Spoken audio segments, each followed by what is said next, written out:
Hello નમસ્કાર પ્રિય વિદ્યાર્થી મિત્રો, કેમ છો? બધા મજામાં ને? તો તમારા બોર્ડની પરીક્ષા ચાલુ છે ત્યારે ફિઝિક્સનું પેપર બધાનું ખૂબ સારું ગયું હશે મિત્રો, એવી આશા રાખું છું અને આવતા પેપર માટે બધાને શુભેચ્છા પાઠવું છું મિત્રો. Best of luck. તો મિત્રો તમે 12માની પરીક્ષા આપી રહ્યા છો ત્યારે ગુજરાત બોર્ડની આપણી 12માની પરીક્ષા આપ્યા પછી આવતી ગુજકેટ જે કોમ્પિટિટિવ પરીક્ષા કહી શકીએ, જે એન્જિનિયરિંગ અને ફાર્મસી માટે એડમિશન પ્રક્રિયામાં તમારા મેરિટમાં ગણાય છે, એના માર્ક્સ 50% વેટેજ આપણે એનું ગણતા હોઈએ છીએ. એટલે 50% વેટેજ એનું થાય, 50% વેટેજ તમારા જે બોર્ડની પરીક્ષા અત્યારે હાલ આપી રહ્યા છો તમે એનું આવશે. એમ કરીને કુલ તમારું મેરિટ બનતું હોય છે. તો મિત્રો ગુજકેટ એક્ઝામ શેના માટે છે બધા જાણતા જ હશો. ફટાફટ એક વખત એની વાત કરી લઈએ મિત્રો આપણે કે ગુજકેટ પરીક્ષા જે છે એ એન્જિનિયરિંગ અને ફાર્મસીમાં એડમિશન પ્રક્રિયામાં તમારે એ કોમ્પિટિટિવ પરીક્ષા તરીકે આપવાની રહેશે. જેના માર્ક્સ તમારા જે પણ આવી રહ્યા છે એના 50% માર્ક્સ તમારા ગણાશે, 50% તમે જે બોર્ડની પરીક્ષા આપી છે એના ગણાશે. એમ કરીને તમારો ટોટલ 100% રિઝલ્ટ બનશે. જે પણ તમારું રિઝલ્ટ બની રહ્યું છે 50% બોર્ડ અને 50% ગુજકેટના આધારે બનશે. અને ફાર્મસી એન્જિનિયરિંગ અને કોલેજની અંદર જે પણ તમારે એડમિશન લેવાનું છે આગળ જતા એમાં તમને ખૂબ મદદરૂપ બનવાનું છે. તો મિત્રો ગુજકેટની પરીક્ષા 50% હજુ બાકી છે એવું કામ સમજીને આપણે આળસ રાખ્યા વગર ખૂબ જ મહેનતથી આ પરીક્ષાને સારી રીતે સફળ બનાવીએ. તો મિત્રો આ પરીક્ષા આપણી એકદમ સરળ રીતે એમસીક્યુમાં પૂછાય છે. 40 એમસીક્યુ ફિઝિક્સના, 40 એમસીક્યુ કેમેસ્ટ્રીના અને 40 એમસીક્યુ મેથ્સ અથવા બાયોલોજીના હોય છે. એ ગ્રુપના વિદ્યાર્થીઓ માટે મેથ્સના 40 પ્રશ્નો હશે અને બી ગ્રુપના વિદ્યાર્થીઓ માટે 40 પ્રશ્નો બાયોલોજીના હશે. તો મિત્રો ફિઝિક્સ અને કેમેસ્ટ્રીનું પેપર કમ્બાઈન હોય છે, જ્યારે મેથ્સ અને બાયોલોજીનું પેપર અલગથી અલગ સમયમાં લેવામાં આવતું હોય છે. તો મિત્રો આપણે ફિઝિક્સ કેમેસ્ટ્રીની જો વાત કરીએ તો 40 પ્રશ્નો છે અને ફિઝિક્સની હું ખાસ કરીને વાત કરવા માંગુ છું અહીંયા આગળ. તો ફિઝિક્સની તૈયારી કેવી રીતે કરવી એના ઉપર જો આપણે વાત કરીએ તો ફિઝિક્સની તૈયારી માટે તમારે વધારે અલગથી કોઈ ખાસ પ્રકારની તૈયારી કરવાની જરૂર નથી. તો મિત્રો બોર્ડની પરીક્ષામાં તમે જે એમસીક્યુની તૈયારી કરી ચૂક્યા છો એવી જ પ્રકારની તૈયારી અહીંયા કરવાની છે. એના માટે તમારે એનસીઈઆરટી ઉપર ખાસ ધ્યાન રાખવાનું છે મિત્રો. એનસીઈઆરટીના આપણા જે સિલેબસ છે એને જ ધ્યાનમાં રાખવાનો છે. જો તમે પાઠ્યપુસ્તકને બરાબર રીતે વાંચ્યું છે તો કોઈ તકલીફ પડવાની નથી તમને. સાથે એનસીઈઆરટી એક્ઝામ પ્લસ સોલ્યુશનના પણ પ્રશ્નો જોવાના રહેશે તમારે. તો મિત્રો આપણે જોઈશું, સાથે પીવાયક્યુ પણ જોવાના છે તમારે. તો અહીંયા તમારે ખાસ તમે જોયું હશે કે 12માની આપણી બોર્ડની પરીક્ષામાં ફિઝિક્સનું પેપર જોયું છે તમે કે જેમાં ભૂતકાળમાં પૂછાયેલા જે પ્રશ્નપત્રના પ્રશ્નો હતા એમાંના ઘણા બધા પ્રશ્નો રિપીટ થયા હતા. તો આપણે ગુજકેટમાં પણ એવું બની શકે છે. તો ગુજકેટમાં પણ ધ્યાન રાખીશું મિત્રો આપણે. તો ગુજકેટમાં પાછલા વર્ષના પેપરના પ્રશ્નો આપણે સોલ્વ કરવા જઈ રહ્યા છીએ. આપણે એક આ સિરીઝ શરૂ કરી રહ્યા છીએ જેમાં 2017 થી માંડીને 2025 સુધીના ગુજકેટના જેટલા પણ પ્રશ્નપત્રો છે બધા જ આપણે ફિઝિક્સના સોલ્વ કરવાના છીએ. તો 2017નું સૌથી પહેલું પ્રશ્નપત્ર આપણે આજે સોલ્વ કરવા જઈ રહ્યા છીએ. તો મિત્રો આપણે બહુ વાર ન લગાડતા શરૂઆત કરી રહ્યા છીએ. ચલો 2017 ગુજકેટનું પ્રશ્નપત્ર. મિત્રો આની અંદર અમુક જે ટોપિક ડિલીટેડ છે એને આપણે ધ્યાનમાં નહીં લઈએ. ડિલીટેડ ટોપિકના પ્રશ્ન જે પણ હશે એને આપણે સ્કીપ કરી દઈશું, જવા દઈશું, છોડી દઈશું અને આગળ વધીશું. તો ચલો શરૂ કરીએ વધારે સમય બરબાદ કર્યા વગર. તો આપણી પાસે અહીંયા છે સૂચનાઓ. તમે જ્યારે પણ પ્રશ્નપત્ર તમારા હાથમાં મિત્રો આવે છે ત્યારે સૌથી પહેલા અહીંયા લખેલી સૂચનાઓ વાંચી લેશો.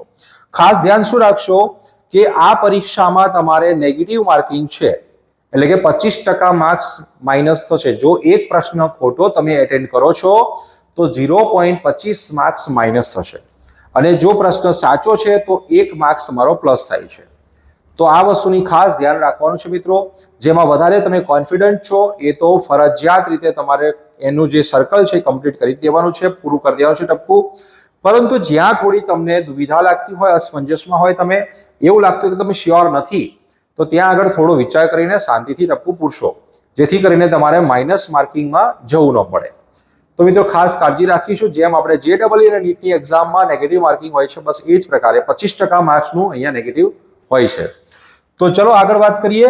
તો પહેલો પ્રશ્ન અહીંયા શરૂઆત કરીએ છીએ બોર્ડનો 2017નો પ્રશ્ન કે સજાતીય વિદ્યુતભાર અને સમાન પૃષ્ઠ વીજભાર ઘનતા જે છે એવા ધરાવતા સિગ્મા પૃષ્ઠ ઘનતા ધરાવતા બે પાતળા અનંત પરિમાણવાળા સમતલમાં સમાંતર સમતલોની વચ્ચે તેમની બહારના ભાગમાં વિદ્યુત ક્ષેત્રની તીવ્રતા ખાલી જગ્યા છે. મિત્રો જુઓ, આ પ્રકારના પ્રશ્ન સોલ્વ કરીએ ત્યારે ખાસ ધ્યાન શું રાખીએ? તો પહેલી વાત તો જ્યારે તમે ગુજકેટની પરીક્ષાની તૈયારી કરવા માંગો છો ત્યારે કોઈ પણ તમે ચેપ્ટર લઈને બેસો છો તો એ ચેપ્ટરના પહેલા તમને સૌથી પહેલા ફોર્મ્યુલા ખબર હોવી જોઈએ, એટલે કે તમારા સૂત્રોનું એક લિસ્ટ તૈયાર રાખો. બીજું, ઇમ્પોર્ટન્ટ ટોપિક્સ જ્યારે પણ તમે બોર્ડની પરીક્ષા વખતે જે પણ ઇમ્પોર્ટન્ટ ટોપિક્સનું એક લિસ્ટ બનાવ્યું હોય એ બાજુમાં રાખો, એને રિવાઇઝ કરો અને ત્યારબાદ જ પ્રશ્નો એટેન્ડ કરવા તરફ જશો, જેથી કરીને તમે કોન્ફિડન્ટલી મસ્ત રીતે સોલ્વ કરી શકશો. તો સૌથી પહેલા આપણી પાસે આનંદ સમતલ છે. ચલો જોઈએ કે કેવી રીતે આપણને ઉપયોગી બની શકે આપણે તૈયાર કરેલા સૂત્રો. તો સૌથી પહેલા જ પ્રશ્નમાં આપણને દેખાય છે કે અનંત વીજભારિત આવા સમતલની વાત કરીએ તો એના વડે ઉદ્ભવતું વિદ્યુત ક્ષેત્ર બેટા સિગ્મા અપોન 2ε0 જેટલું હોય છે. હવે એ અંતર પર આધારિત નથી, આપણને ખ્યાલ છે કે નજીકમાં રાખવું, થોડા દૂર લઈ જઈશું તો પણ પ્રત્યેક બિંદુએ ક્ષેત્રનું માન સમાન છે. હવે દિશાની વાત કરીએ, બંને વીજભારિત છે કેવા? સજાતીય. સજાતીય વીજભારિત હોવાના કારણે અંદરના ભાગનું કોઈક બિંદુ વિચાર્યું છે તમે, અને આ વીજભાર ધન છે તો ધન વીજભાર વડે દૂરની દિશામાં સિગ્મા અપોન 2ε0, અને આ ધન વીજભારનું વિદ્યુત ક્ષેત્ર તેનાથી પોતાનાથી દૂર તરફની દિશામાં આ તરફ સિગ્મા અપોન 2ε0, જે બંને સમાન મૂલ્યના છે અને વિરુદ્ધ દિશામાં છે તમે જોઈ શકો છો. પરિણામે ક્ષેત્ર શું આપશે? ત્યાં આગળ શૂન્ય થઈ જશે. તો બે પ્લેટની વચ્ચે એટલે કે બે સમતલની વચ્ચેના ભાગમાં કોઈ બિંદુ આગળ ત્યાં ક્ષેત્ર શૂન્ય મળશે. બહારના ભાગમાં કોઈ પણ બિંદુ તમે અહીંયા વિચારો છો તો આ બંને ધન વીજભારિત સમતલો વડે ક્ષેત્ર બહાર તરફ એટલે કે દૂર તરફ જતી દિશામાં હશે. બંને સિગ્મા અપોન 2ε0 સિગ્મા અપોન 2ε0 થઈ જશે. અડધું વત્તા અડધું એટલે કે આખું, એટલે કે સિગ્મા અપોન ε0 રહેશે. તો જવાબ અહીંયા ઓપ્શન બી આવવો જોઈએ કે બે સમતલોની વચ્ચે પહેલા પૂછ્યું છે જ્યાં શૂન્ય જવાબ છે, અને બે સમતલોની બહારના ભાગમાં જોઈએ તો સિગ્મા અપોન ε0 જેટલો જવાબ આવે છે. એટલે ઓપ્શન બી અહીંયા સાચો જવાબ છે. મિત્રો ઓપ્શન પણ સરખા જેવા ક્યારેક લાગતા હોય છે તો શાંતિથી વ્યવસ્થિત સમજી વિચારીને જવાબ લખવો, ખોટી ઉતાવળ કરવી નહીં. ચલો નેક્સ્ટ પ્રશ્નમાં જઈએ. મોટા ભાગે તમે બેટા ગુજકેટમાં પ્રશ્નો જોશો તો બોર્ડની પરીક્ષામાં પૂછાતા પ્રશ્નો કરતા કઈ રીતે જુદા પડે છે? તમે માનશો કે બેટા સિલેબસ તો સમાન છે, તમને એવું હશે કે સિલેબસ તો સમાન છે પણ છતાં પ્રશ્ન કેવી રીતે અલગ હોઈ શકે? તો પ્રશ્નોની કઠિનતાનું સ્તર જે છે થોડું બદલાય છે. કઠિનતાની દ્રષ્ટિએ જોવા જઈએ તો થોડાક કઠિન પ્રશ્નો, થોડાક જ, વધારે કઠિન નહીં પણ થોડા કઠિન પ્રશ્નો પૂછાય છે, અને થોડી ગણતરી વધારે હોય છે, કારણ કે આમાં તમે 1 કલાકમાં 40 પ્રશ્નો સોલ્વ કરવા જઈ રહ્યા છો એટલા માટે. પેલામાં 50 હોય છે, વધારે સંખ્યામાં હોય છે, આમાં ઓછા છે. ચલો હવે કહે છે કે વિદ્યુત ભારોના વિતરણમાં બંધ પૃષ્ઠ પી અને ક્યુ તમને એની સાથે સંકળાયેલા ફ્લક્સ શોધવાના કહ્યા છે. મિત્રો અહીંયા કયા કોન્સેપ્ટની જરૂર પડે? આગળના પ્રશ્નમાં જોયું કે અનંત સમતલ વડે ઉદ્ભવતું ક્ષેત્ર આપણને ખબર હોવી જોઈએ. એક્ઝેક્ટલી એવી રીતે અહીંયા કોઈ પણ બંધ પૃષ્ઠ સાથે સંકળાયેલું ફ્લક્સ ફાઈ બરાબર ક્યુ ભાગે ε0 આપણે જાણીએ છીએ. બસ આ ખબર હશે તો પ્રશ્ન આરામથી સોલ્વ થઈ જશે. પરંતુ ક્યુ કોણ છે? ઘણા વિદ્યાર્થીઓ સૂત્ર તો ગોખી નાખે છે પણ સૂત્રમાં આવતા પદ વિશે માહિતી હોતી નથી. તો ખાસ ધ્યાન રાખો બેટા કે ક્યુ એટલે કે ચોખ્ખો વીજભાર. ચોખ્ખો એટલે કે કુલ વીજભાર. કોઈ પણ બંધ પૃષ્ઠમાંનો ચોખ્ખો વીજભાર આવે તો બેટા અહીંયા તમે જોઈ શકો છો કે 1 પ્લસ ને 1 માઇનસ અહીંયા 0 કરી નાખશે, પરંતુ 1 માઇનસ વીજભાર રહી જશે. તો એના લીધે માઇનસ ક્યુ ભાગે ε0 જેટલું ફ્લક્સ અહીંયા આપણને પ્રાપ્ત થશે. ત્યારબાદ અહીંની વાત કરીએ તો અહીંયા 1 પ્લસ ને 1 માઇનસ છે, જે એકબીજાને કેન્સલ કરતા ધન વીજભાર પ્લસ ક્યુ રહેશે. તો ચોખ્ખો વીજભાર પ્લસ ક્યુ એટલે ક્યુ ભાગ્યા ε0. તો બેટા માઇનસ ક્યુ અપોન ε0 અને પ્લસ ક્યુ ε0 આ જવાબ રહેશે અહીંયા આગળ. એટલે કે ઓપ્શન સી અહીંયા સાચો જવાબ છે. બરાબર. તો બંધ પૃષ્ઠ પી માટે માઇનસ ક્યુ બાય ε0, બંધ પૃષ્ઠ ક્યુ માટે પ્લસ ક્યુ ε0 આવશે. ઓકે, ચાલો આગળ વાત કરતા જઈએ હવે નવા પ્રશ્નમાં. કેપેસિટન્સનું પારિમાણિક સૂત્ર આપણને પૂછ્યું છે. બેટા કેપેસિટન્સનું પારિમાણિક સૂત્ર શું છે? બહુ સરળ પ્રશ્ન છે. જો કે મોટા ભાગના વિદ્યાર્થીઓને ગોખાઈ પણ ગયો હોય છે, પણ ગોખવા કરતા જુઓ ખાસ ધ્યાન શું રાખવાનું છે? પરિમાણ ક્યુ ધ્યાનમાં લેવાનું છે. વિદ્યુત ભારના પરિમાણ તરીકે ક્યુ લેવાના છે. આમ તો આપણે A1 T1 ગણીએ છીએ વિદ્યુત ભાર માટે, રાઈટ? પણ અહીંયા સ્થિતિમાન અને કેપેસિટન્સની આપણે વાત કરીએ તો capacitance C is equal to આપણે લખી શકીએ C equal to Q upon V. બેટા Q અપોન V લખીએ છીએ. હવે V એટલે વિદ્યુત સ્થિતિમાન છે. વિદ્યુત સ્થિતિમાન માટે મારે લખાય W ભાગ્યા Q. સૂત્ર લખીએ છીએ W ભાગ્યા Q, તો Q² અપોન W થશે અહીંયા આગળ. તો કેપેસિટન્સનું જ્યારે પારિમાણિક સૂત્ર બનાવીએ ત્યારે આપણને મદદ મળે એ હેતુથી આપણે અહીંયા Q ના સ્વરૂપમાં સૂત્રને લાવી દીધું છે. તો ઉપર તો Q2 દેખાઈ જ રહ્યા છે આપણને. હવે કાર્ય માટે M1 L2T - 2 થઈ જાય એટલે આપણું પારિમાણિક સૂત્ર M1 -1 થઈ જશે, અહીંયા -2 અને T2 અને Q2 રહેશે. એટલે M1 કેવા -1 L -2 T2 અને Q2. એટલે ઓપ્શન એ અહીંયા સાચો જવાબ બને છે. તો આવી રીતે સોલ્વ કરશો તો કોઈ તકલીફ પડવાની નથી તમને. બહુ મજાની રીતે સોલ્વ થઈ જશે, બહુ જ સરળતાથી કરી શકીએ આપણે. હવે આ બહુ બેસિક પ્રશ્ન હતો પારિમાણિક સૂત્રનો. હવે ત્યારબાદ આવે છે કોન્સેપ્ટ આપણો સમસ્થિતિમાન પૃષ્ઠ પરનો. બેટા પ્રશ્ન વાંચો. પ્રશ્ન વાંચ્યા બાદ તમને ખબર પડવી જોઈએ કે કયા કોન્સેપ્ટના આધારિત પ્રશ્ન છે. પ્રશ્નમાં કંઈક ચેન્જીસ પણ થઈ શકે છે. કેવા પ્રકારના ચેન્જીસ થઈ શકે એની પણ આપણે ચર્ચા કરીશું સાથે સાથે. કે ભાઈ એક વિસ્તારમાં વિદ્યુત ક્ષેત્ર બેટા x દિશામાં આપણને આપ્યું છે. હું આને x અક્ષ અને આને y અક્ષ ધારી લઉં તો બેટા વિદ્યુત ક્ષેત્ર આપણું x દિશામાં અહીંયા છે. x દિશામાં વિદ્યુત ક્ષેત્ર છે. હવે પ્રશ્ન છે એમાં p q અને r બિંદુના યામ આપેલા છે. બિંદુ p નું યામ છે અહીંયા 0 0. ત્યારબાદ q માટે લખેલા છે 2 0. એટલે 2 0 આગળ અહીંયા બિંદુ q છે અને r બિંદુ જે છે એ આપણો 0 2 ઉપર છે. 0 2 ઉપર આપણી પાસે r બિંદુ છે. 0 2 ઉપર અહીંયા r છે. હવે જુઓ આ પ્રશ્નમાં આપણને જે ઓપ્શન આપ્યા છે એમાંથી આપણે સિલેક્શન કરવાનું છે. એટલે આપણે એ સમજી લેવું જોઈએ કે વિદ્યુત ક્ષેત્રને લંબ એવું સમતલ જો કોઈ વિચારીએ તો એ આ બંને બિંદુથી પસાર થઈ શકે છે. ક્ષેત્રને લંબ એવું આપણી પાસે આ સમતલ છે અને આપણે સમસ્થિતિમાન પૃષ્ઠ કહી શકીએ. તો આ બંનેના સ્થિતિમાન કેવા હોય તો કે સરખા. તો VP બરાબર VR હોય જ, એ સ્વાભાવિક છે. પણ ક્ષેત્રની દિશામાં જેમ આગળ વધીએ ને એમ સ્થિતિમાન શું થતું જાય બેટા? ઘટતું જાય. તો ક્ષેત્રની દિશામાં સ્થિતિમાન ઘટતું જાય તો VQ કેવા? તો કે આના કરતા નાના, એટલે મોટા. તો કયો ઓપ્શન સેટ થાય છે તમે જોઈ શકો છો કે VP બરાબર VR એક જ માં છે, એક જ ઓપ્શનમાં જ્યાં VP બરાબર VR છે. એટલે મારે બીજું ચેક કરવાની જરૂર પણ નથી. તો જોઈ શકો છો અને ચેક કરવું હોય તો આપણે જોઈ શકીએ કે VP ગ્રેટર ધેન કેવા છે? VQ છે. માટે ઓપ્શન બી અહીંયા સાચો જવાબ છે. ઓકે, ચલો આગળ. 5મા નંબરના પ્રશ્નમાં જોઈએ કે ભાઈ સમાન વિદ્યુત ક્ષેત્ર E ને સમાંતર મૂકેલ વિદ્યુત ડાયપોલ મોમેન્ટ ધરાવતી એવી વિદ્યુત ડાયપોલને વિદ્યુત ક્ષેત્રમાં 180 અંશનું ભ્રમણ કરાવવા કેટલું કાર્ય કરવું પડે? તો બેટા અહીંયા કોન્સેપ્ટ શું પૂછાય? કયો કોન્સેપ્ટ છે? તો કે કાર્યના સૂત્રનો. તમને ટોર્કની માહિતી હોવી જોઈએ, તમને કાર્યની માહિતી હોવી જોઈએ, તો તમે આ પ્રશ્નનો જવાબ આપી શકો છો કે ભાઈ વિદ્યુત ક્ષેત્ર મારી પાસે છે. ચલો આ રહ્યું વિદ્યુત ક્ષેત્ર. અહીંયા આપણી પાસે ડાયપોલ પડી છે. ડાયપોલને કેવી રીતે લઈશું કે ડાયપોલ એ પ્રકારે ગોઠવીશું કે એની મોમેન્ટ ક્ષેત્રને સમાંતર બને. હવે મારે એને બિલકુલ આ રીતે 180 નું ભ્રમણ આપી દેવું છે. જો આમ જો આ રીતે છે ને આમ ભ્રમણ આપી દેવું છે. એટલે 180 નું ભ્રમણ આપો એટલે થીટા પ્રારંભમાં θ1 0 છે અને પછી મોમેન્ટ P અને વિદ્યુત ક્ષેત્ર E વચ્ચે આમ કરી આમ ફેરવાઈ જવાથી 180 નો ખૂણો બનશે. તો કાર્યનું સૂત્ર યાદ કરી લો તો જરા. P કૌંસમાં cos θ1 minus cos θ2. ઓકે, ચલો P કૌંસમાં cos 0 minus cos 180. બેટા ધ્યાન રાખજો, આ બધી કિંમતો ખબર હોવી જોઈએ. ઘણા વિદ્યાર્થીઓ આવું પણ ધ્યાન રાખતા નથી. કોસ ને સાઈન ની કિંમતો તો યાદ હોવી જોઈએ, નહીતર પછી તમને તકલીફ પડવાની છે. તો P કૌંસમાં 1 minus minus 1. હવે માઇનસ માઇનસ પ્લસ થઈ જતા તમને 2P જવાબ મળશે. તો 2P આપણો સાચો જવાબ, એટલે કે ઓપ્શન ડી સાચો છે. ઓકે, ચાલો આગળ વાત કરીએ. નવા પ્રશ્નમાં પ્રશ્ન નંબર છે 6. પ્રશ્ન નંબર 6 ઉપર થોડું ધ્યાન રાખજો. શું કહે છે આપણને? આકૃતિ આપી છે બેટા. આકૃતિની અંદર 50 વોલ્ટ અહીંયા બેટરી છે, પછી અવરોધ R છે, 10 ઓહ્મ અને 40 ઓહ્મના અવરોધો સમાંતરમાં જોડેલા છે. 10 ઓહ્મના અવરોધમાંથી વહેતો પ્રવાહ 2.5 એમ્પિયર, 2.5 એમ્પિયર, જેને હું I1 નામ આપી દઉં છું બેટા.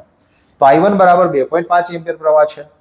તો અવરોધ R નું મૂલ્ય કેટલું છે? R બરાબર કેટલા શોધવાના છે બેટા? હવે જુઓ, સીધી વાત છે કે આ ગણતરી કરવા માટે તમને તરત વિચાર શું આવે કે ભાઈ અવરોધમાંથી પ્રવાહ જે વહી રહ્યો છે જો મને ખબર હોય અને અવરોધના બે છેડા વચ્ચેના વોલ્ટેજ જો હું અહીંયા જાણતો હોય તો હું અવરોધનું મૂલ્ય શોધી શકું છું. બરાબર ને? બીજું તો કોઈ રાશિ આપણને આપેલી જ નથી. તો અહીંયા વિચાર એ કરી શકાય કે બેટા અહીંથી 2.5 એમ્પિયરનો પ્રવાહ જતો હોય તો આ બંનેનો ગુણાકાર કરો, I અને R, એટલે 2.5 ગુણ્યા 10 કરો એટલે આના બે છેડા વચ્ચે આપણને 25 વોલ્ટ મળે. હવે આના બે છેડા વચ્ચે 25 વોલ્ટ મળે તો એનો શું મતલબ કે આ બંને સમાંતર છે, તો અહીંયા પણ 25 વોલ્ટ જ થાય બેટા. હવે સમાંતરમાં સ્થિતિમાન સરખા હોય પરંતુ બાકીના 25 વોલ્ટ ક્યાં ગયા? ટોટલ લાગુ પડેલા 50 વોલ્ટ છે, રાઈટ? તો આ 25 છે, આ 25 છે, એટલે સમાંતરમાં, તો અહીંયા પણ 25 વોલ્ટ જ થશે. સીધી વાત છે ને કે 50 વોલ્ટ જો અહીંયા 25 વોલ્ટમાં આવી જતા હોય તો બાકીના 25 વોલ્ટ તો આના છેડા વચ્ચે રહેવાના. અવરોધ આરના બે છેડા વચ્ચે કેટલા રહેશે? 25 વોલ્ટ. હવે જુઓ, મને વોલ્ટેજ તો મળી ગયા છે.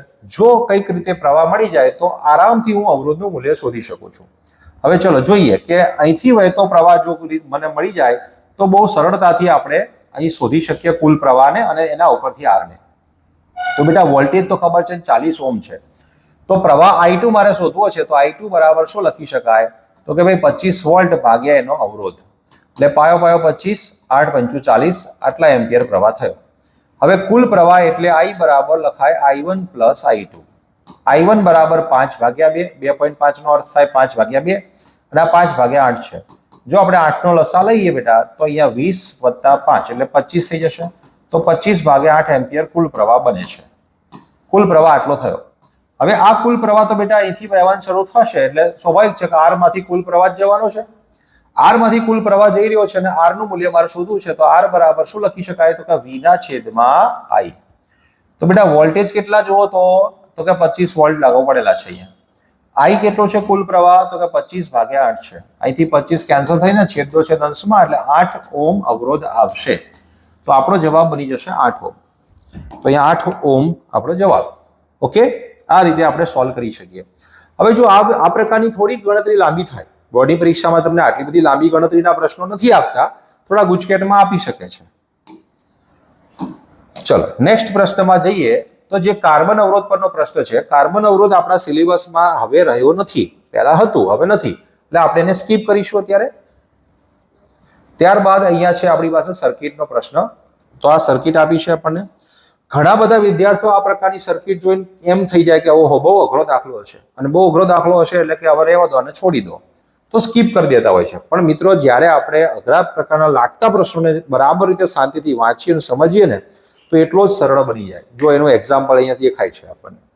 શું પૂછ્યું છે કે પરિપથમાં જ્યારે સ્વિચ S1 ઓપન હોય, S1 કેવી છે? ઓપન. S1 ખુલ્લી રાખો. S2 સ્વિચને આપણે ક્લોઝ કરવાની છે. S2 ને અહીંયા આપણે ક્લોઝ કરી દઈએ. ચલો, તો 4 ઓહ્મના અવરોધમાંથી વહેતો વિદ્યુત પ્રવાહ કેટલો? 4 ઓહ્મ અવરોધમાંથી કેટલો પ્રવાહ વહેશે? આપણને એવું કીધું છે ને.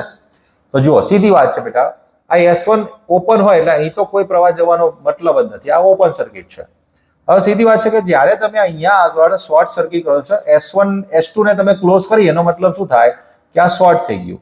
એટલે સ્વાભાવિક છે જેમ આપણે જીવનમાં સરળ રસ્તાઓ શોધતા હોઈએ એમ પ્રવાહ પણ સરળ રસ્તો જ શોધે. સીધી વાત ને. તમને કોઈક સરળ રસ્તો આપી દે કે IMP 5 પ્રશ્નો આપી દે કે આ બોર્ડની પરીક્ષા માટે તૈયાર કરજે, તો તમે બીજો વાંચવાના જ નથી ને. એટલા માટે બેટા અહીંથી જો કોઈ પ્રવાહ મોટા ભાગનો બધો જઈ શકે, 5 ઓહ્મ અવરોધમાંથી કોઈ પ્રવાહ નહીં જાય, તો બધો પ્રવાહ શોર્ટ થવાના કારણે અહીંથી જતો રહેશે. તો પરિપથમાં માત્ર આટલું લૂપ રહેશે. તો 6 અને 4 10 ઓહ્મ અવરોધ અને 12 વોલ્ટ. તો પ્રવાહ કેટલો બન્યો કહો? તો I બરાબર V ભાગ્યા R એટલે 10, એટલે કે 1.2 એમ્પિયર. તો 1.2 એમ્પિયર આ સર્કિટમાંથી પ્રવાહ વહેશે. સીધી વાત છે. આટલો સરળ પ્રશ્ન છે. જુઓ, જોઈને તમને એવું લાગે કે ઘણી વખતે કે ભાઈ આ તો અઘરો પ્રશ્ન છે, પણ આટલો જ સિમ્પલ પ્રશ્ન. શું લોજિક છે? ખાલી શોર્ટ થાય એટલે બધો પ્રવાહ અહીંથી જતો રહે. બરાબર? આટલું બધું જોડાણ જોઈને તમને કન્ફ્યુઝન થઈ જાય કે સારું આવું શું આવ્યું છે, હે ને? એટલે ચિંતા કરવાની જરૂર નથી, બહુ જ સરળ રીતે પતી જશે. નિશ્ચિત મને આરામથી પ્રશ્નો સોલ્વ કરવા. ચલો હવે આ સર્કિટ વાળા બે પ્રશ્નો જોયા જેમાં આપણને સર્કિટની થોડીક સમજણ હોવી જોઈએ, થોડો કોન્સેપ્ટ ખબર હોવી જોઈએ. હવે આ પ્રકારના પ્રશ્નમાં શું છે જોઈએ કે ભાઈ 2R જેટલા અંતરે આવેલા બે સમાંતર ગોઠવેલા આપણી પાસે તાર છે. અતિ લાંબા સુરેખ તારમાંથી I જેટલો વિદ્યુત પ્રવાહ એક જ દિશામાં વહી રહ્યો છે. આ વિધાન વાંચવાનું બરાબર રીતે, અને આકૃતિ જો કે દોરેલી છે એટલે ખબર પડશે. અને આકૃતિમાં દર્શાવેલ P બિંદુ આગળ ચુંબકીય ક્ષેત્રની તીવ્રતા કેટલી? આ બિંદુ તમારે ચુંબકીય ક્ષેત્ર શોધવું છે, હે ને? તો શું કરીશું? ચલો, તારથી R લંબ અંતરે ચુંબકીય ક્ષેત્રના સૂત્રની વાત કરીએ. આને આપણે તાર નંબર 1 કહીએ અને તાર નંબર 2 કહી દઈએ. તો તાર નંબર 1 થી કેટલું કુલ અંતર થાય બિંદુ P નું? તો 2R પ્લસ R એટલે 3R થઈ જશે. તો P બિંદુ આગળ ચુંબકીય ક્ષેત્રનું મૂલ્ય જોઈએ તો μ0 I અપોન, જો હો પહેલા સૂત્ર લખું છું 2 પાઈ અને R. અહીંયા શું આવવું જોઈએ બેટા? R. પણ આ અંતર R નથી, અહીંયા કેટલું છે? 3R છે, એટલે આપણે અહીંયા 3R મૂકવા જોઈએ. ક્લિયર? સમજ પડી ગઈ દરેકને? કેટલા અંતરે છે? 3r અંતરે છે. ત્યારબાદ બીજું ચુંબકીય ક્ષેત્ર કોનું? આ I પ્રવાહ ધારિત તાર વડે r અંતરે ચુંબકીય ક્ષેત્ર μ0I/2πr. તો અહીં તો r જ અંતર છે માટે એકલા r રાખીશું. જો તમને આ સૂત્ર જ ના આવડતું હોય તો આગળનો કેસ પછી પૂરો થઈ જાય છે ને. પછી તુક્કા મારવા પડે, અંબેમાં, બહુચરમાં, ચામુંડમાં, દશામાં અને પછી તમારે લખવું પડે. હવે બીજી વાત, ક્ષેત્ર છે એટલે સ્વાભાવિક છે કે સદિશ રાશિ છે એટલે આપણે દિશા પણ જોવી પડે. દિશા જોયા વગર આડેધડ ગણતરી કરાશે નહીં. તો ચલો અંગૂઠાની દિશામાં આપણે પ્રવાહ આપણે રહે એ રીતે અંગૂઠાને રાખીશું. મારે પી બિંદુ ક્યાં છે? તો કે આ અંગૂઠાની મારે જમણી બાજુ આંગળીઓ જોવાની છે. તો જમણી બાજુ આંગળીઓ આમ જુઓ તો ક્યાં જઈ રહી છે? અંદર. અને એટલે જ આ તાર વડે ઉદ્ભવતું ક્ષેત્ર અંદર જતી દિશામાં છે. ચલો એક્ઝેક્ટલી એવી રીતે તાર 2 માટે અંગૂઠાની દિશામાં પ્રવાહ આંગળીઓ ક્યાં જઈ રહી છે? તો અંદર. એટલે ફરીથી આપણને એ જ દિશામાં ચુંબકીય ક્ષેત્ર મળ્યું. એક જ દિશામાં ક્ષેત્ર છે માટે સરવાળો થશે અને કુલ ચુંબકીય ક્ષેત્ર B બરાબર B1 + B2 આવશે. તો μ0I/2πr આ બધામાંથી બેટા કોમન નીકળી જાય 2 માંથી. તો અહીંયા જુઓ 1/3 રહેશે, 1/3 જે છે એમને એમ રાખીશું. 2πr વાળું આખું પદ બહાર કાઢી લઈશું. અહીંયા આખું પદ જ બહાર નીકળી જશે એટલે 1 વધશે બેટા. તો કેટલા વધ્યા જુઓ તો μ0I/2πr અહીંયા રહેશે, લસા લઈશું એટલે 4/3. બેટા 4/3 થયા એટલે 2 ભાગ ચાલે 2/3. તો 2 μ0I/3πr આ આપણો જવાબ છે. તો કયો ઓપ્શન છે જોઈ લો, એ ઓપ્શન સી. તો ઓપ્શન સી સાચો જવાબ છે. આવી રીતે આપણે કાળજીપૂર્વક વ્યવસ્થિત શાંતિથી સમજીશું. જો આ પ્રશ્નમાં નોર્મલ ચેન્જીસ કરવામાં આવે, ખાલી એરો બદલી દો, આમ દિશા વિરુદ્ધ કરી દો એટલે શું થઈ જાય? બાદબાકી થાય એટલે એવો પણ કંઈક ના કંઈક ઓપ્શન સેટ થતો હશે. હોમવર્કમાં ટ્રાય કરી જુઓ કે જો બંનેમાં દિશા વિરુદ્ધ હોય તો, અને કોમેન્ટ કરજો, જવાબ આપજો, મને ખબર પડે કેટલા જણા ગણી રહ્યા છો, કેટલા જણા સાચો ગણે છે. બરાબર છે? તો તમે આ રીતે પ્રયત્ન કરી શકો. સાથે બિંદુ P નું સ્થાન બદલી શકે છે બેટા. જેમ આપણને અહીંયા અંતર r આપ્યું છે એની જગ્યાએ અહીંયા r ને અહીંયા 2r આપી શકે છે તો પણ જવાબ બદલાઈ જાય. બિંદુ P નું સ્થાન અહીંયા વચ્ચે આપી દે તો પણ જવાબ બદલાઈ જાય. ઓકે, તો આવું ધ્યાન રાખીશું આપણે જ્યારે પણ પ્રશ્નો સોલ્વ કરીએ ત્યારે. વિવિધ પ્રકારની વેરાયટી વિચારજો કે કઈ રીતે પ્રશ્ન બદલી શકાય.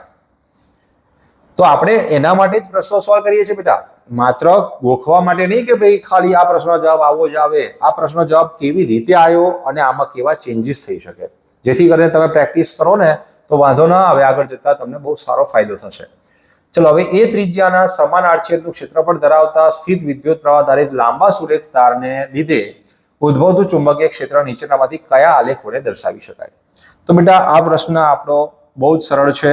તારથી r અંતરે આવેલા, લંબ અંતરે આવેલા કોઈ પણ બિંદુએ ચુંબકીય ક્ષેત્ર, આ આપણી પાસે બેટા તાર હોય તો તારનું આ કેન્દ્ર એટલે કે એની અક્ષ વિચારી લો તમે, એમાંથી આમ પ્રવાહ પસાર થઈ રહ્યો છે, ત્યાંથી તમને r અંતરે જે છે કે એની સપાટી સુધી જાઓ તો અહીંયા B ચલે છે r મુજબ ચુંબકીય ક્ષેત્ર અંતર સાથે વધતું જાય. અને બહારના ભાગમાં જાઓ તો એ અંતર સાથે ચુંબકીય ક્ષેત્ર છે એ ઘટતું જાય 1/r અનુસાર. તો આ B ચલે છે r અને આ B ચલે છે 1/r ને રજૂ કરતો આલેખ એટલે ઓપ્શન એ અહીંયા સાચો છે. ઓપ્શન એ આપણો સાચો જવાબ છે અહીંયા. બરાબર? તો આ આલેખ સાચો, ભલે આપણે બીજા જોયા નથી પણ ખબર જ છે કે આ આલેખ દેખાય જ છે સીધો જ. નેક્સ્ટ જોઈએ. ચલો હવે આગળના પ્રશ્નમાં 11 નંબરનો પ્રશ્ન છે. જુઓ કે ભાઈ 2.5 ટેસ્લાના સમાન ચુંબકીય ક્ષેત્રમાં ચુંબકીય ક્ષેત્રનું મૂલ્ય આપ્યું છે. એમાં એક પ્રોટોન આટલી ગતિ ઉર્જા સાથે એ ચુંબકીય ક્ષેત્રને લંબરૂપે, પ્રોટોન પર લાગતું બળ કેટલું? પ્રોટોન ગતિ કરે છે ચુંબકીય ક્ષેત્રને લંબરૂપે આટલી ગતિ ઉર્જા સાથે, તો એના ઉપર લાગતું બળ શોધો. બેટા સૌથી પહેલા તો બળનું સૂત્ર યાદ કરો તો કે QVB લખી શકાય. હવે તમને ખબર પડી જોઈએ કે આ બધા ડેટામાંથી તમને કઈ વસ્તુ આપેલી છે અને કઈ વસ્તુ નથી આપેલી, કઈ રાશિ નથી આપેલી બેટા? તો કે ભાઈ V ઝડપ નથી આપેલી. તો ઝડપ લાવવા માટે ગતિ ઉર્જા K બરાબર ½ mv² આપણે લખી શકીએ. એમાંથી v² બરાબર થઈ જાય 2k/m. એમાંથી v બરાબર વર્ગમૂળમાં 2k/m થઈ જશે. ચલો આપણે v ની કિંમત શોધી જ નાખીએ અહીંયા જ, એટલે આગળની ચર્ચામાં ચિંતા ન રહે આપણને. તો k એટલે ગતિ ઉર્જા. ગતિ ઉર્જાને અહીંયા લખાય 2 ગુણ્યા 1.6 ગુણ્યા 10⁻⁻19 અને જો મેગા માટે 10⁶ લખાય. મેગા છે, ધ્યાન રાખજો, 10⁶. એટલે કેટલી ઘાત થઈ જાય બેટા? 2 ગુણ્યા 1.6 ગુણ્યા 10⁻13 જૂલ જવાબ આવે ગતિ ઉર્જામાં. તો અહીં હું લખી દઉં છું કે 2 ગુણ્યા 1.6 ગુણ્યા 10⁻13 અને છેદમાં બેટા દળ આવશે પ્રોટોનનું. પ્રોટોનનું દળ અહીં લખેલું છે જુઓ, 1.6 ગુણ્યા 10⁻27. તો બેટા 1.6 ઉડી જશે, આ 2 દુ 4 એટલે કે વર્ગમૂળ નીકળશે, તમને 2 જ મળવાનું છે. હવે જુઓ -27 ને +13 છે, -27 ઉપર જાય એટલે કેટલી વધવાની? +14 થઈ જવાની, રાઈટ? 14 માં વર્ગમૂળ કાઢીશું એટલે 1/2 ઘાત થાય. ઘણા વિદ્યાર્થીઓને ખબર નથી હોતી 10⁻14 ઘાત અને વર્ગમૂળ એટલે 1/2 ઘાત થાય, એટલે ઘાતનો હંમેશા ગુણાકાર થાય. એટલે 14 ગુણ્યા 1/3 કરીએ એટલે અહીંયા 7 વધે, 7 દુ 14 એવી રીતે. તો અહીંયા 10⁻7 ઘાત થતી હોય છે. ઘણા છોકરાઓ આમાં પણ કન્ફ્યુઝ હોય છે કે ઘાતમાં પણ એને વર્ગ અને વર્ગમૂળ કાઢવામાં તકલીફ પડતી હોય છે. ઓકે, તો આટલી મીટર પ્રતિ સેકન્ડની ઝડપ થઈ ગઈ. ચલો એનો ઉપયોગ બેટા અહીંયા કરીએ તો F બરાબર Q એટલે 1.6 ગુણ્યા 10⁻19 પ્રોટોનનો વીજભાર અહીંયા મૂકીશું. ઝડપ આપણને મળી ગઈ છે 2 ગુણ્યા 10⁻7 છે. ચુંબકીય ક્ષેત્ર 2.5 છે. ચલો 2.5 ગુણ્યા 2 એટલે 5 થઈ જશે બેટા. આ બેનો ગુણાકાર 5 અને 16 પંચે 80 એટલે 8 ગુણ્યા 10⁻12. ઓકે, મળે સરસ રીતે જવાબ. તો 8 ગુણ્યા 10⁻12 એટલે કે ડી જવાબ અહીંયા સાચો પડે છે. તો આટલા ન્યૂટન બળ મળશે આપણને. ત્યારબાદ એમ દળ અને ક્યુ વિદ્યુત ભાર ધરાવતો એક કણ x દિશામાં પ્રસ્થાપિત કરેલા નિયમિત ચુંબકીય ક્ષેત્રમાં ક્ષેત્ર સાથે થીટા કોણે xz સમતલમાં આપાત થાય છે. આ કણનો ગતિપથ ખાલી જગ્યા હશે. બેટા જુઓ, જ્યારે ચુંબકીય ક્ષેત્ર સાથે થીટા કોણે દાખલ થાય ને કણ, ત્યારે એનો ગતિમાર્ગ માત્ર વર્તુળાકાર ન બનતા હેલિકલ બનશે. જો ચુંબકીય ક્ષેત્રને લંબરૂપે આ રીતે કોઈ દાખલ થતો કણ હોય તો એ આમ દાખલ થયો હોય તો એ વર્તુળ માર્ગ રચશે અહીં આગળ. પરંતુ અહીંયા આપણને કહ્યું છે એ મુજબ ચુંબકીય ક્ષેત્ર સાથે, ચુંબકીય ક્ષેત્ર માની લો કે આ રીતે લઈ લઉં તો એની સાથે થીટા કોણે v જેટલા વેગથી દાખલ થાય તો એનો ગતિમાર્ગ એ આ પ્રકારનો હેલિકલ બને છે, હેલિકલ માર્ગ. તો હેલિક્સની પીચ ને હેલિકલ માર્ગ વિશે આપણે ચર્ચા આગળ થિયરીમાં કરી ચૂક્યા છીએ. એ અનુસાર બેટા આ પ્રકારનો હેલિકલ માર્ગ બનશે. તો જવાબ શું આવશે? બી આવશે. કેમ કે આ માર્ગ ઉપર માત્ર એ વર્તુળ માર્ગે જ ગતિ નથી કરતો, સાથે સાથે ક્ષેત્રની દિશામાં પણ આગળ વધતો હોય છે, એટલે માર્ગ હેલિકલ બની જાય છે એનો. એ પછી b²/2 μ0 નું પારિમાણિક સૂત્ર શું થશે? ચલો b²/2 μ0. ઘણા વિદ્યાર્થીઓ બેટા b અને μ0 ના પારિમાણિક સૂત્ર મૂકવા જાય અને પછી બહુ બધી લપ કરે, એના કરતા બહુ જ સરળ ભાષામાં એટલું ધ્યાન રાખો કે b²/2 μ0 ઉર્જા ઘનતા છે એટલે ઉર્જા ભાગ્યા કદ થાય. ઉર્જા ભાગ્યા કદ, અથવા તો એક વાત કોમન યાદ રાખવાની બેટા, ઉર્જા ઘનતા આવે એટલે દબાણના પરિમાણ હોય, દબાણ જેવા જ પરિમાણ હોય. તો જો અહીંથી મળશે ઉર્જા એટલે m1 L2 T-2 અને કદ માટે L ઘન, તો m1 L-1 T-2, m1 L-1 T-2 option A સાચો જવાબ છે. પછી μ0 એ શૂન્યાવકાશની પરમિએબિલિટી છે અને ψm એ સસેપ્ટિબિલિટી છે. તો દ્રવ્યની પરમિએબિલિટી કેટલી હશે? બેટા પરમિએબિલિટી મ્યુ નું સૂત્ર માંગ્યું છે, તો મ્યુ બરાબર μ0 1 + ψm. આ થિયરી પ્રશ્ન છે, આ દરેકને આવડવો જોઈએ. ઓકે, અથવા તો તમને જો જે રીતે યાદ હોય, ટૂંકમાં ઘણા વિદ્યાર્થીઓને આવું યાદ હશે કે μr બરાબર 1 + ψm, તો આના ઉપરથી આ બનશે, અથવા ψm = μr - 1 ઘણાને યાદ હશે, તો આના ઉપરથી બી આ જ વસ્તુ બનવાની છે. તો આ જવાબ આપણો બનશે. ત્યાર પછી આગળના પ્રશ્નમાં જઈએ તો છે રામન પ્રકીર્ણન. બેટા રામન પ્રકીર્ણન પર ટોપિક આપણો ડિલીટેડ પોર્શન છે, નહીતર જૂના સિલેબસમાં પ્રકરણ નંબર 9 માં રામન પ્રકીર્ણનનો ટોપિક આવતો હતો જે કાઢી નાખેલો છે, એટલે એને સ્કીપ કરીશું અત્યારે. ચલો પછી એસ્ટ્રોનોમિકલ ટેલિસ્કોપ માટે ઓબ્જેક્ટિવની કેન્દ્ર લંબાઈ FO અને આઈપીસની કેન્દ્ર લંબાઈ કેટલી આપી છે? તો કે FE આપી છે. તો ટેલિસ્કોપની નળીની લંબાઈ કેટલી હોય? તો આપણે જાણીએ છીએ કે બેટા સામાન્ય રીતે જ્યાં પ્રતિબિંબ આપણને સ્પષ્ટ દેખાય અનંત અંતર હોય છે. અનંત અંતર માટે L બરાબર FO + FE થાય છે. L બરાબર FO + FE, તો એનાથી વધુ હોઈ શકે, એટલા માટે એનાથી ઓછી ના હોય, એટલે L > = FO + FE શક્ય છે. બરાબર, ધ્યાન રાખીશું. ચલો 4 સેન્ટીમીટર જાડાઈના ચોસલામાંથી સૂર્યપ્રકાશને પસાર થતા લાગતો સમય ખાલી જગ્યા સેકન્ડ હશે. ચોસલાના દ્રવ્યનો વક્રી ભવનાંક આપણને આપ્યો છે. બેટા હવે આ પ્રશ્ન ઘણી બધી વખત આવતો હોય છે, એટલે ઘણા વિદ્યાર્થીઓને ડાયરેક્ટ પણ જવાબ આવડતો હોય, અથવા તો એની શોર્ટકટ રીતથી, એટલે કે જે છેલ્લું સૂત્ર બને છે એ ઘણાને યાદ પણ હોય છે. જો યાદ ના હોય તો ચિંતા કરવાનો કોઈ વિષય નથી. તો n = c/v ઉપરથી ગણતરી કરી શકીએ.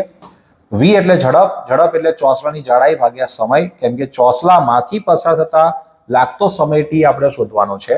તો ચોસલાની જાડાઈ જેટલું અંતર કાપશે એટલે t સમયમાં. તો અહીંયા સમય t ઉપર આવે એટલે ct ભાગ્યા d થશે. તો d બરાબર c into t upon n લખી શકાય. તો કે યસ. તો ચલો 3 ઓકે, આપણે તો પણ અહીંયા સમય શોધવો છે તો સમયને કરતા બનાવી દઈએ. તો સમય t બરાબર n ઇન્ટુ d ભાગ્યા c. તો બેટા 1.5 ઓકે, અને 1.5 અહીંયા બન્યા અને સાથે d કેટલા આપ્યા છે જાડાઈ? તો કે 4 સેન્ટીમીટર, 4 ગુણ્યા 10 ની -2 છેદમાં 3 ગુણ્યા 10 ની 8. તો આપણી પાસે બની રહેશે અહીંયા 15 ચોક 60 એટલે 6 ગુણ્યા 10 ની -2 અને નીચે 3 ગુણ્યા 10 ની 8. તો આપણી પાસે જવાબ બન્યો 2 ગુણ્યા 10 ની -10 સેકન્ડ. તો 2 ગુણ્યા 10 ની -10 સેકન્ડ એટલે ઓપ્શન એ સાચો જવાબ છે. ઓપ્શન એ, બેટા પાણી લાવજો થોડું. ઓપ્શન એ સાચો જવાબ છે. Okay, ready. નેક્સ્ટ જોઈએ આગળ. તો 18મા નંબરનો પ્રશ્ન જુઓ. 18મા નંબરના પ્રશ્નમાં શું છે કે 12.5 સેન્ટીમીટરની કેન્દ્ર લંબાઈ ધરાવતા એવા બહિર્ગોળ લેન્સનો સાદા માઇક્રોસ્કોપ તરીકે ઉપયોગ કરવામાં આવે છે. જ્યારે વસ્તુનું પ્રતિબિંબ અનંત અંતરે મળે છે ત્યારે મોટવણી કેટલી થશે? લાવો થોડું પાણી પી લઈએ મિત્રો. તમે પણ થોડું પાણી પી શકો છો.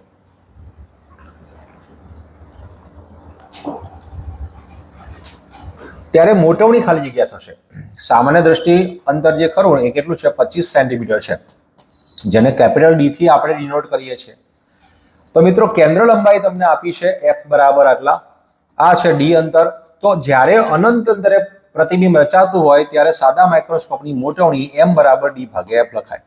જો પ્રતિબિંબ d અંતરે રચાતું હોય એટલે કે નજીક બિંદુ અંતરે રચાતું હોય તો 1 + d upon f થાય. જ્યારે અહીંયા અનંત અંતરે છે એટલે અહીંયા 25 ના છેદમાં 12.5 ના ડબલ એટલે 25 થાય એટલે 2 મૂકી શકાય. તો મોટવણી કેટલી આવે? 2 મૂકી શકાય. 2 મૂકવાની વાત નથી કરતો. હા, આગળ વાત. તો આગળના પ્રશ્નમાં છે ડેવિશન જર્મનના પ્રયોગમાં ફિલામેન્ટમાંથી ઉત્સર્જિત ઇલેક્ટ્રોનને v વોલ્ટથી પ્રભાવિત કરવામાં આવે તો ઇલેક્ટ્રોનની ડી બ્રોગલી તરંગ લંબાઈ કેટલી? મિત્રો આ પણ ડિલીટેડ છે, પણ કદાચ ઘણા શિક્ષકો અથવા ઘણા મિત્રો ભણાવતા જ હોય છે. ડી બ્રોગલી તરંગ લંબાઈ વખતે આપણને આ સૂત્ર મળે છે, લેમ્બડા બરાબર h અપોન √2 mev. ઓકે, આ સૂત્ર અનુસાર આપણને આ જવાબ એ મળી રહ્યો છે. ત્યારબાદનો આગળ પ્રશ્ન વાંચો. આમ તો ડિલીટેડ છે, ફરી કહું છું, આ પૂછાશે નહીં, પણ કદાચ આ તો ક્યાંક ઉપયોગમાં લેવો હોય તમારે તો આ રીતે લઈ શકાય. 1 ઇલેક્ટ્રોન વોલ્ટ ને 2.5 ઇલેક્ટ્રોન વોલ્ટ ઉર્જા ધરાવતા ફોટોનને 0.5 ઇલેક્ટ્રોન વોલ્ટ વર્ક ફંક્શન ધરાવતી ધાતુ ઉપર આપાત કરીએ છીએ. આ ઉર્જા થઈ ગઈ બેટા અહીંયા, અને આ ઉર્જા કહી દઈએ E1, આ ઉર્જાને કહી દઈએ E2. ઓકે, હવે વારાફરતી આપાત કરવા માટે ઉત્સર્જિત ઇલેક્ટ્રોનની મહત્તમ ઝડપનો ગુણોત્તર, શબ્દ વાંચજો બરાબર, મહત્તમ ઝડપ. તો બેટા આપણે જાણીએ છીએ કે આઈન્સ્ટાઈનના સૂત્ર અનુસાર કે ગતિ ઉર્જા k1 બરાબર લખી શકાય ઉર્જા આપાત ઉર્જા E - 5, એટલે કે h નું -5 આપણે લખતા હતા, મેં અહીંયા E નામ આપી દીધું છે એને. તો 1 ઇલેક્ટ્રોન વોલ્ટ -0.5 એટલે 0.5 વધ્યા. ત્યારબાદ એટલે કે k1 ગતિ ઉર્જા 0.5 થઈ ગઈ. k2 ગતિ ઉર્જા એવી જ રીતે બેટા E2 - 5 થશે, એટલે કે 2.5 માંથી 0.5 બાદ થશે એટલે કે 2 રહેશે. તો ગતિ ઉર્જા k1 ભાગ્યા k2 બરાબર 1/3 half m v1² upon half m v2² બરાબર 0.5 ભાગ્યા 2 એટલે કે 1/4 બની જશે બેટા. 0.5 એટલે 1/2 થઈ જવાના. તો આ 1/2 એમ કેન્સલ થઈ ગયા, તો v1/v2 લખવો હોય તો વર્ગમૂળ કાઢવું પડે એટલે 1/2 થઈ જશે. તો જવાબ શું આવશે? 1/2. 1/2 જવાબ આવે. આટલી સરળતાથી ગણી શકાય. ચલો નેક્સ્ટ પ્રશ્ન છે આપણી પાસે એસી જનરેટરનો, કે ભાઈ એસી જનરેટરની કોઇલમાં આટલા આંટા છે. કેટલા છે? 100 આંટા. તમારામાં કેટલા? તો કે આમાં 100 છે. તો અહીંયા આગળ 2.5 મીટર વર્ગ ક્ષેત્રફળ છે.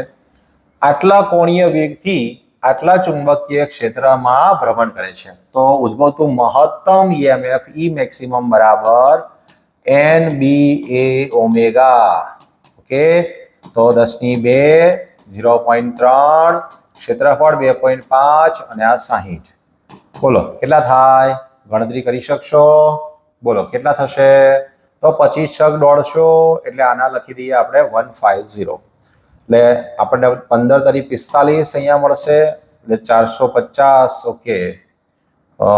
ઓકે 45 એટલે 45 રહેવાના અહીંયા આગળ, અને સાથે 10 ની 2 ઘાત, એટલે 4500 વોલ્ટ બનશે. 4500 વોલ્ટ જોઈ લો, બરાબર. ગણતરી ચેક કરી લેજો.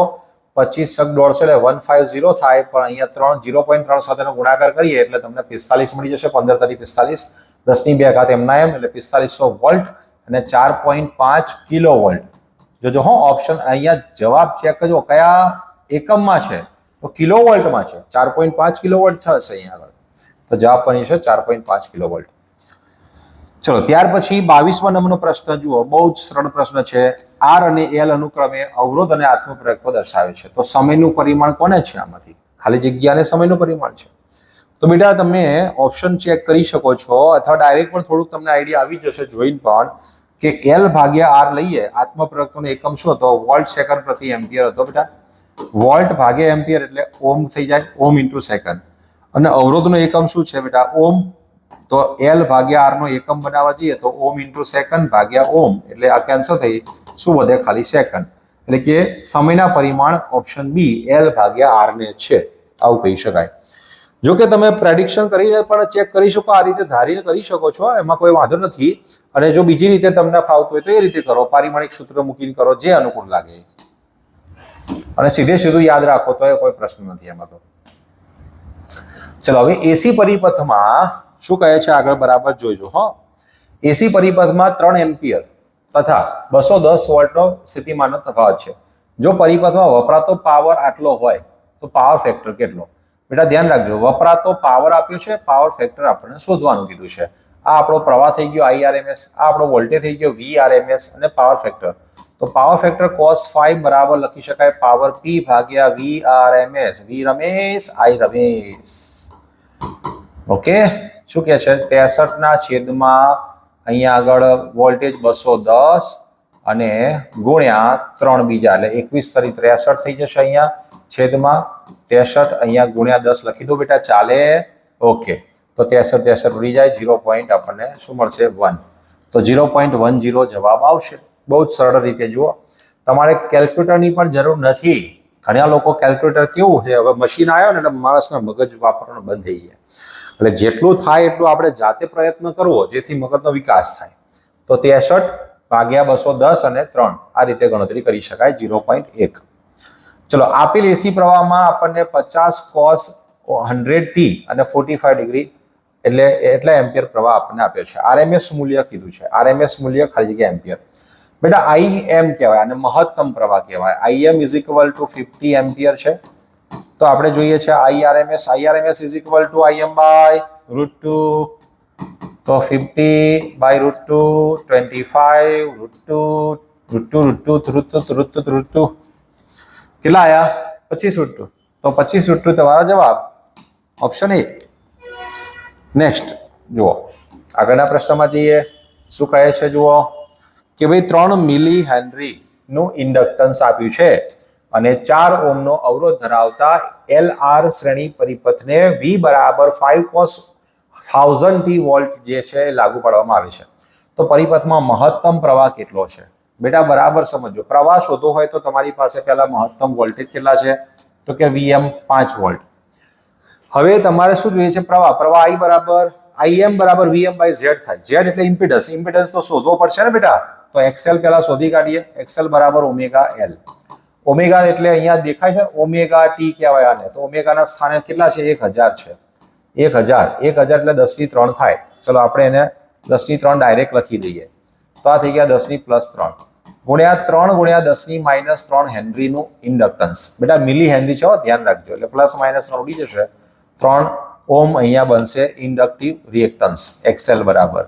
તો XL આટલા છે. અવરોધ છે આપણી પાસે R બરાબર 4 ઓહ્મ. તો Z ઇમ્પિડન્સ બરાબર વર્ગમૂળમાં R² + XL². ઘણા વિદ્યાર્થીઓ ગોખ્યું હોય ભાઈ સાહેબ XC - XL નો વર્ગ આવે, પણ બેટા કેપેસિટર છે જ નહીં. જોડાણમાં જ્યાં કેપેસિટર જ ના હોય તે કેપેસિટિવ રિએક્ટન્સ ક્યાંથી આવે? તો વર્ગમૂળમાં R નો વર્ગ એટલે અહીંયા 16, 4 નો વર્ગ થઈ જશે એટલે 16 થઈ જશે. XL નો વર્ગ એટલે 3 નો વર્ગ 9, 9 નો 16 25, 25 નો વર્ગમૂળ 5, તો 5 ઓહ્મ અહીંયા Z બન્યા. હવે I મેક્સિમમ પ્રવાહ જોઈએ છે જે છે Vm/Z, તો Vm આપણી પાસે 5 છે ભાગ્યા 5 બરાબર 1 એમ્પિયર પ્રવાહ. તો જવાબ આવ્યો બી ઓપ્શન. છે ને સરળ, એકદમ મસ્ત મજાનો પ્રશ્ન.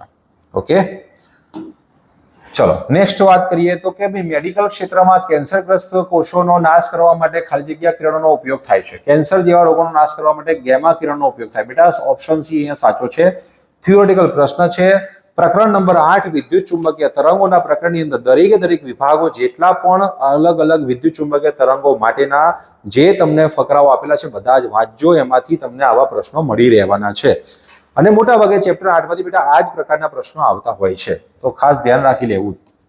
ચલો, હવામાંથી પસાર થતા 9 ગીગાહર્ટ્ઝની આવૃત્તિના વિકિરણ માટે 1 મીટર લંબાઈ દીઠ તરંગોની સંખ્યા. 1 મીટર લંબાઈ દીઠ તરંગની સંખ્યાને બેટા તરંગ સંખ્યા કહેવાય. ચલો, તરંગ સંખ્યા શોધવું હોય તો 1/λ શોધવા પડે. 1/λ કેટલા, જેને તરંગ સંખ્યા કહેવાય. તો બેટા આપણે સમજી શકીએ અહીંયા આવૃત્તિ છે f, તો f અથવા ન્યુ બરાબર લખાય 9 ગીગા. ગીગા એટલે 10⁹ હર્ટ્ઝ. ઓકે, ચલો હવે અહીંયા વિદ્યુત ચુંબકીય વિકિરણ માટે કીધું છે. વિકિરણ માટે c બરાબર લખાય λ/ν. ઓકે, તો λ/ν થઈ જાય. તો 1/λ મારે કરવા છે. 1/λ તો 1/λ, તો ν/c આવી જશે. ઓકે, તો ν/c ને લઈ લો એટલે આ 1/λ થઈ જશે. તો ν બરાબર કેટલા, 9 × 10⁹ હર્ટ્ઝ છેદમાં 3 × 10⁸. તો 3 × 10⁻⁴ એટલે કે 30 તરંગો મળે. તરંગોની સંખ્યા 1 મીટરમાં કેટલી, તો કે 30. તો જવાબ શું આવ્યો, 30. તો જવાબ 30 બનશે. ઓકે, આટલો સરળ રીતે જવાબ આપી શકાય. ચલો, એ પછી યંગના વ્યતિકરણના પ્રયોગમાં જો બે સ્લિટ વચ્ચેનું અંતર વપરાયેલ પ્રકાશની તરંગ લંબાઈ જેટલું જ હોય તો વધારેમાં વધારે પડદા ઉપર કેટલી પ્રકાશિત શલાકાઓ મળશે. બેટા પડદા ઉપર મળતી વધુમાં વધુ પ્રકાશિત શલાકાની સંખ્યા પૂછી છે, બરાબર. તો આપણને વ્યતિકરણના પ્રયોગમાં કઈ શલાકા પૂછી છે, પહેલા તો પ્રકાશિત શલાકા માટે d sin θ બરાબર n λ સૂત્ર યાદ રાખો. પ્રકાશિત શલાકા માટે પદ તફાવતનું સૂત્ર છે. ઓકે, હવે બે સ્લિટ વચ્ચેનું અંતર એને આપણે ડી કહીએ છીએ. એક કોના જેટલું આપ્યું છે, વપરાયેલ પ્રકાશની તરંગ લંબાઈ લેમ્બડા જેટલો. તો ડી ના સ્થાને લેમ્બડા મૂકો. sin θ બરાબર n લેમ્બડા ગયા, વખડા ખીજડા પીપળા પડ્યા રહ્યા. બરાબર. તો અહીંયા sin θ બરાબર n મળ્યા. તો વધુમાં વધુ શબ્દ વાપર્યો ભાઈ. વધુમાં વધુ sin θ ની કિંમત કેટલી આવે બેટા, 1. એટલે n બરાબર 1 થી વધુ ન મળી શકે. n બરાબર 1 થી વધુ ન મળી શકે તો ઘણા બધા વિદ્યાર્થીઓ આ પ્રશ્નમાં ભૂલ કરે અને 1 જવાબ લખીને આવી પણ શકે, પરંતુ જો કે 1 આપ્યો જ નથી એટલે કોઈ ચિંતાનો વિષય નથી. પણ 3 જવાબ અહીંયા બનશે. કેટલો, 3. કેવી રીતે બને, તો ભાઈ મધ્યસ્થ પ્રકાશિત. આ આપણી પાસે પડદો હોય તો પડદામાં વચ્ચે આવે મધ્યસ્થ પ્રકાશિત અને બંને બાજુ પ્રથમ ક્રમની પ્રકાશિત. n બરાબર 1 એટલે આ પહેલા નંબરની પ્રકાશિત શલાકાનું પૂછ્યું છે. તો બંને બાજુ પ્રથમ ક્રમની વચ્ચે 0 એટલે કે મધ્યસ્થ પ્રકાશિત. એમ કુલ 3 પ્રકાશિત શલાકાઓ બનશે. ઓકે, તો જવાબ બનશે અહીંયા બી. આ રીતે આપણે સરળતાથી જવાબ આપી શકીએ. ચલો, ત્યારબાદ છે આપણી પાસે કોણીય વિભેદનનો પ્રશ્ન, જે આપણા પુસ્તકમાં હવે નથી, એટલે ડિલીટેડ પ્રશ્ન છે, એટલે એને ગણતરીમાં લેવાની જરૂર નથી. કોણીય વિભેદનને ધ્યાનમાં લેવાની જરૂર નથી. ચલો, ત્યાર પછી ડિસ્ચાર્જ ટ્યુબમાં પરમાણુની ઘનતા વધતા વર્ણપટ રેખાઓની તીવ્રતામાં શું થાય, તો બેટા ડિસ્ચાર્જ ટ્યુબમાં પરમાણુની જેમ ઘનતા વધે એમ વર્ણપટ રેખાઓની તીવ્રતા જે ખરી એ વધતી જાય. વર્ણપટ રેખાની તીવ્રતા વધતી જાય, ઘનતા વધે એમ વધારે એમ કહી શકાય કે પેલા તરંગોનું ઉત્સર્જન પામશે, વધારે વિકિરણનું ઉત્સર્જન પામશે અને પરિણામે તીવ્રતામાં વધારો કરશે. ઓકે, એટલા માટે વધતી જાય જવાબ આવશે અહીંયા આગળ. થિયોરિટિકલ પ્રશ્ન છે, બહુ સરળ પ્રશ્ન છે. પછી હાઇડ્રોજન જેવા p અને q પરમાણુના આયનીકરણ સ્થિતિમાન અનુક્રમે આપેલા છે vp અને vq. ધ્યાન રાખજો, આયનીકરણ સ્થિતિમાન આપે છે p અને q માટે, vp અને vq. vq less than vp છે તો કક્ષીય ત્રિજ્યાઓ, ખાલી જગ્યા, કક્ષીય ત્રિજ્યાઓ વચ્ચે સંબંધ શું હશે? બેટા અહીંયા ન્યુક્લિયસ છે, ન્યુક્લિયસની આસપાસ આપણે આ રીતે n બરાબર પ્રથમ કક્ષા, n બરાબર દ્વિતીય, n બરાબર તૃતીય. જેમ ઇલેક્ટ્રોન બેટા દૂર હોય ને એમ એ ઓછા બળથી જકડાયેલો હોય. કેવું? ઓછા બળથી. આને દૂર કરવા માટે ઓછી ઉર્જાની તમારે જરૂર પડે, એટલે આનું સ્થિતિમાન ઓછું હોય, આયનીકરણ સ્થિતિમાન ઓછું હોય. જેમ વધુ નજીક હોય ને એમ એને દૂર કરવા માટે ન્યુક્લિયસના બંધનમાંથી દૂર કરવા માટે વધુ ઉર્જા આપવી પડે, એટલે એનું આયનીકરણ સ્થિતિમાન વધુ હોય. તો જેમ સ્થિતિમાન મોટું તેમ ત્રિજ્યા ઓછી. ઓકે, તો વીપી અહીંયા મોટા છે વીક્યુ કરતા, તો આરપી નાના છે આરક્યુ કરતા. ઓપ્શન બી સાચો છે. ઓપ્શન બી સાચો છે. બરાબર, સમજી ગયા બહુ જ મસ્ત રીતે. ચલો, ત્યારબાદ આપણી પાસે છે આપેલ ન્યુક્લિયર પ્રક્રિયા નીચે મુજબ છે, તો પ્રક્રિયા પૂરી કરવાની કીધી છે અથવા ઓકે એક્સ નું મૂલ્ય અહીંયા આપણે એક્સ શોધવાનું છે. એક્સ કોણ હશે? તો આના માટે કોઈ પણ આવી પ્રક્રિયા આવે તો યાદ રાખો તમે ક્રમાંક અને ભારાંકની સરખામણી કરો. રાઈટ, પરમાણુ ક્રમાંક અને ભારાંકની સરખામણી કરતા ઉર્જા સંરક્ષણ અને વિદ્યુતભાર સંરક્ષણ નિયમ અનુસાર આપણે કહી શકાય કે 4 અને 9 એટલે 13, તો આ બેનો સરવાળો ઉપર જળવાઈ રહ્યો છે. નીચે જુઓ તો 4 ને 2 6, તો અહીંયા 6 નો સરવાળો જળવાઈ રહ્યો છે. બેટા આવું ક્યારે શક્ય બને કે 0n1 હોય, સોરી હા હું બોલી જ ગયો છું, 0n1, તો અહીંયા n આવશે ન્યુટ્રોન. ન્યુટ્રોનમાં જ આપણે આવું લખતા હતા ને 0n1. બાકી પ્રોટોન તો ક્રમાંકમાં વધારો કરે, ઇલેક્ટ્રોન પણ ક્રમાંકમાં વધારો કરશે, એટલે અહીંયા 0 ન્યુટ્રોન માટે શક્ય છે. ઓકે, તો અહીંયા જવાબ શું આવશે? ન્યુટ્રોન આવશે. એ પછી છે આ રેડિયો એક્ટિવ તત્વનો અર્ધાયુ. બેટા અર્ધાયુ વાળો પ્રશ્ન છે ડિલીટેડ, ધ્યાન રાખજો. હા, હું કહું છું એટલા પ્રશ્નો અહીંયા ડિલીટેડ ટોપિકના છે જે નીકળી ગયેલો છે. જો આ બધા લોજિક ગેટ, ટ્રાન્ઝિસ્ટર અને આ અર્ધાયુ ને બધા રેડિયો એક્ટિવિટી ખરી, પણ એમાં આ બધું ગણતરી વાળું બધું નીકળી ગયું છે. અર્ધાયુ, સરેરાશ જીવનકાળ જે કેમિસ્ટ્રીમાં આવે છે, એટલે આ બધું કાઢી નાખેલું છે. હવે પ્રશ્ન આવે છે 36મા નંબરનો, ખૂબ જ સારો પ્રશ્ન છે, ધ્યાન રાખજો. કે આકૃતિમાં દર્શાવેલ પરિપથ માટે VA ગ્રેટર ધેન VB અને VB ગ્રેટર ધેન VA હોય એવા બંને કિસ્સામાં બિંદુ A અને B વચ્ચેનો સમતુલ્ય અવરોધ અનુક્રમે ખાલી જગ્યા. ચલો પહેલો કેસ પકડીએ, VA ગ્રેટર ધેન VB. બેટા આનું સ્થિતિમાન ઊંચું છે અને આનું સ્થિતિમાન નીચું છે, તો આ ફોરવર્ડ બાયસ સ્થિતિ થઈ ગઈ. તમને ખ્યાલ છે કે જ્યારે P વિભાગ ઊંચા સ્થિતિમાને હોય એની સાપેક્ષમાં, ત્યારે હંમેશા એ ફોરવર્ડ બાયસ સ્થિતિ કહેવાય. ફોરવર્ડ બાયસ સ્થિતિમાં આદર્શ ડાયોડ કીધા છે. કેવા? આદર્શ ડાયોડ. આદર્શ ડાયોડનો અવરોધ અહીંયા શૂન્ય હોય, આનો અવરોધ પણ શૂન્ય હોય. તો આ બે અવરોધો આપણી પાસે કેવા છે? સમાંતરમાં. 50 ને 50 સમાંતરમાં એટલે 25 થાય. ઓકે, સમાંતર જોડાણના સમતુલ્ય અવરોધનું સૂત્ર યાદ છે, R/n અનુસાર 50 ભાગ્યા 2 કરો એટલે સમતુલ્ય અવરોધ થઈ જશે 25. તો પહેલા કેસમાં 25 આવે, ફાઇનલ થઈ ગયું. ચલો પહેલા 25 આવશે. બીજામાં જુઓ તો VB ગ્રેટર ધેન VA, તો જો આ મોટા હોય અને આ નાના હોય તો n વિભાગ એ ઊંચા સ્થિતિમાં હોવાથી રિવર્સ બાયસ કહેવાય. રિવર્સ બાયસમાં અવરોધ કેવો બને? અનંત. ડાયોડનો અવરોધ બેટા અનંત બની જાય. તો પછી અનંતમાં 50 ઉમેરો કઈ ફરક ના પડે, એટલે અનંત જ કહેવાય. એટલે 25 અને ઇન્ફિનિટી અનંત જવાબ આવશે. એટલે ઓપ્શન ડી અહીંયા સાચો જવાબ છે. બરાબર. તો આ રીતે સરળતાથી સમજી શકીએ. આદર્શ ડાયોડ છે, કાળજી રાખજો, એટલે એ પ્રકારે આપણે જવાબ આપવો પડે. પછી અહીંયા કેરિયર તરંગનો એમ્પ્લિટ્યુડ, એટલે કે આ જૂના સિલેબસના પ્રશ્નનો છે. અહીંયા બંને આ પ્રકારના પ્રશ્નો છે, ધ્યાન રાખજો. આ 37 અને 38મા નંબરનો પ્રશ્ન કોમ્યુનિકેશન જે આપણે ચેપ્ટર જૂના સિલેબસમાં આવતું હતું એના છે, એટલે આ આપણે સ્કીપ કરીશું, છોડી દેવાનું રહેશે અહીંયા. ત્યાર પછી અતિ દૂરના અંતરે તરંગ અગ્રનો આકાર કેવો હોય? તો અતિ દૂરના અંતરે કીધું છે, એટલે તરંગ અગ્રનો આકાર બેટા સમતલ જણાય છે. અતિ દૂરના અંતરે તરંગ અગ્રનો આકાર. ભાઈ જુઓ, બિંદુવત આપણી પાસે કોઈ મતલબ જે ઉદ્ગમ છે એ બિંદુવત હોય, તો બહુ દૂર જશો એટલે એનો એક નાનકડો ભાગ સમતલ બનશે. અથવા અહીંયા કોઈ પણ પ્રકારનું આપણી પાસે ઉદ્ગમની વાત નથી કરી, એટલે સમતલ લખી જ શકાય. એટલે સમતલ જ જવાબ અહીંયા બનશે. દૂરના અંતરે હાઇડ્રોજન પરમાણુમાં પ્રથમ ઉત્તેજિત અવસ્થામાં ઇલેક્ટ્રોનની કુલ ઉર્જા આટલી છે. કુલ ઉર્જા જેને આપણે ઈ કહીએ છીએ. તો આ અવસ્થામાં ઇલેક્ટ્રોનની સ્થિતિ ઉર્જા કેટલી? બેટા યાદ રાખો, કુલ ઉર્જા, ગતિ ઉર્જા, સ્થિતિ ઉર્જાનો સંબંધ શું છે?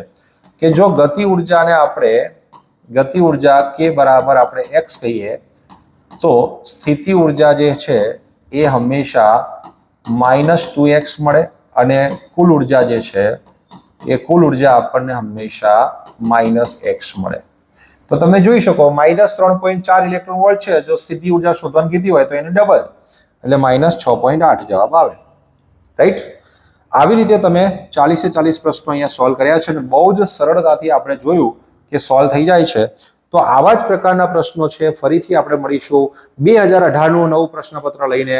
તો ત્યાં સુધી તમે આગળની તૈયારી શરૂ કરી દો તમારી, અને મળીએ છીએ નવા પ્રશ્નપત્રના સોલ્યુશન માટે. ત્યાં સુધી બાય બાય, નમસ્કાર. ચલો.